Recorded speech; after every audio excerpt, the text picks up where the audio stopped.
Už o pár dní pre vás začne vysielať v Žiline a v okolí úplne nová žilinská televízia, no a preto sme sa aj tu s kolegyňou Klaudiou stretli v televíznom štúdiu, aby sme vám spoločne priblížili, na čo sa môžete v našom vysielaní tešiť. Takže Klaudia, o čom to bude? Takže budeme sa venovať hlavne rodinám, budete môcť vidieť u nás šport, dokumenty z celého sveta, ale aj zo Slovenska a taktiež publicistiku a dokonca aj hudbu, ale o tej by si nám mohol porozprávať aj ty.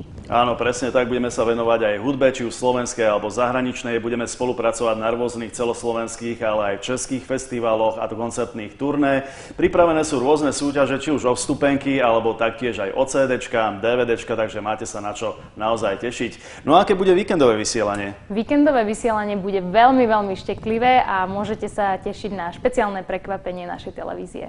Mohli by sme našim televíznym divákom televízie Fénix ponúknuť aj také praktické informácie, to znamená, kde si nás môžu nájsť, alebo bližšie informácie?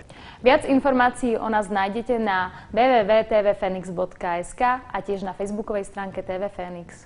Tak to bola Klaudia, ktorej ďakujem v tejto chvíli za aktuálne informácie. No a na tvoje miesto si v tejto chvíli sadne naša ďalšia kolegyňa, redaktorka publicistiky Michaela Števková.